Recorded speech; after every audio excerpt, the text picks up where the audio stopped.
5 ways for you to outsmart the police. Now let's get into it. But before we get into this video, make sure you hit that like and subscribe button and follow me on Instagram. That link is down below. Make sure y'all drop a comment on what y'all want me to react to next. Let's get into this video.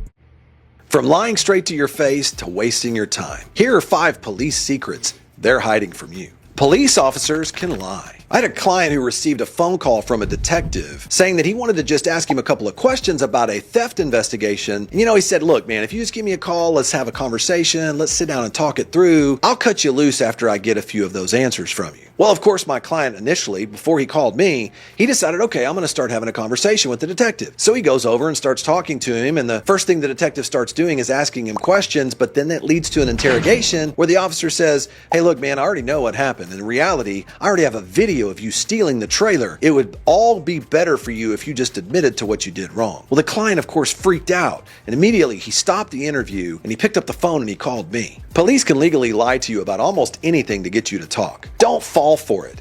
Don't say anything.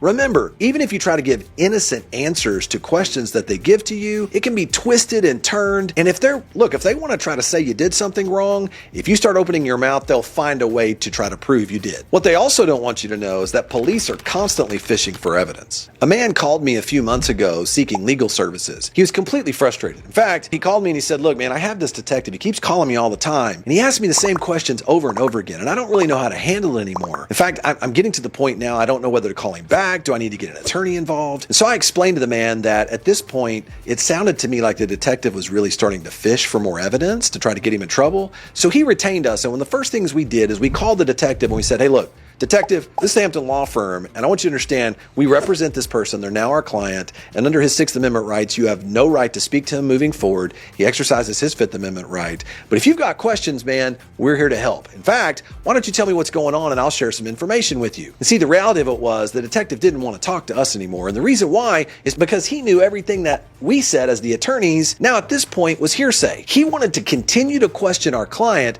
because if he could get him to keep opening his mouth, he could be able to twist and turn the statements that he made to try to fit the narrative of what he was going after. So what's the rule here? Remember, the police either have enough evidence to move forward or they don't. If they don't try to help them do their job. Let it lie where it is. Because I'll tell you what happened in the example I just gave you. In that situation, from that point forward, not only did they not reach out to my client, but at that point, they dropped everything because they had nothing else to go after moving forward. Police officers are required to have probable cause to arrest you.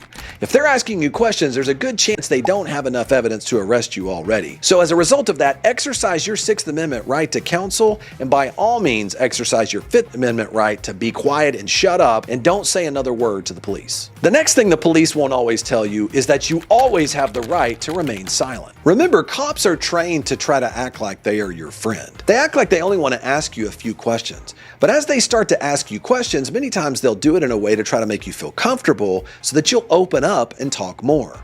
But when in doubt, shut your mouth. The worst thing to do is to start talking to this officer when he is clearly trying to ask you questions and it looks like you're a potential suspect or even a witness to a potential crime.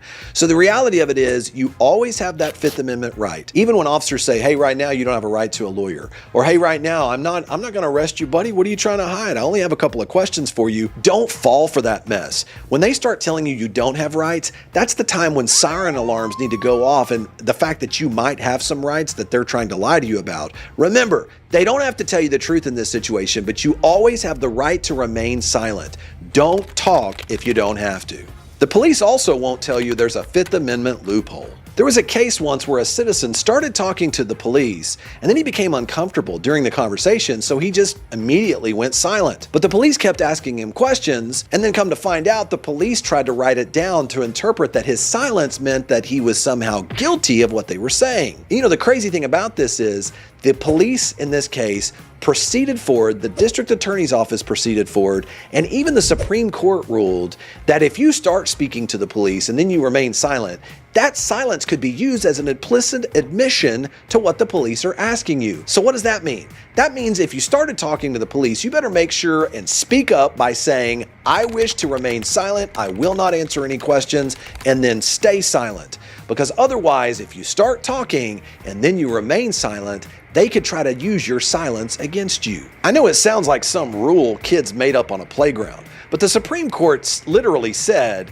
if you want to exercise your right to remain silent, you have to say, I wish to remain silent. In fact, the U.S. Supreme Court said something strange. They said you don't automatically invoke your right to remain silent by being silent. In fact, there are other cases that are out there where someone was silent for hours. They literally didn't say a word during police interrogation for hours. And then all of a sudden they started to speak up. And because they started to speak up, their statements were now able to be used against them. You want to know why? Because the police said, and the Supreme Court said, they did not say, I wish to remain silent. So you should always announce your right to remain silent and that you're invoking the Fifth Amendment and shut up. You can ignore the police. That's actually insane that they say you have the right to remain silent, but if you don't say you want to remain silent, they can use it against you. That makes no sense. Mostly. I was a passenger in a car one time when the driver of the car got pulled over. And so the police pulled him over and got him out of the car, started asking him questions, started then asking a bunch of questions related to what was in the car, asking if he could then search the car. And in the process of asking him all of those questions, of course, the driver said, no, there's nothing going on in my car. You can't search my car. Well, that irritated the police, so they continued to hold him. And we were sitting there for like 15, 20, 30 minutes. The police then went back, checked something in his car. Then he came forward, started talking to him again. After a while, I was like, okay, he asked to search the car. He's asking all these other questions. So I leaned over and I told my buddy, I said, hey man, ask the officer, are you detained or are you under arrest? So that's exactly what he did. He turned around, he looked at the officers, he said, officer, am I detained or am I under arrest? The officer said, no, you're not being detained. You're not under arrest. And so I told him, I said, well, then let's get in the car and let's go. And that's exactly what happened. He said, okay, officer, I appreciate it. I'm done here. He got in the car. We got in. We started the car and we drove away. Literally, the officer did nothing after that. And why does that matter? Because an officer can't just hold you as long as he wants. You never have to just sit there for as long as the police want to hold you if you're not being... I ain't gonna lie. Imagine sitting on the side of the road for hours just because he pulled you over and you never left. detained or being under arrest. And if you want to dive deeper into exactly what you... Man, that's crazy. That's why, me personally, I try to make sure I follow all traffic laws. And if a cop even gets behind me, the first store, I'm pulling in the first store. And if he pulls in, I'm going to get out and go in the store, grab something, wait for him to leave. Because ain't nobody got time for all that silly mess, man. Appreciate you guys for watching. Make sure you hit that like and subscribe button. I'm going to catch y'all on the next one. I'm gone.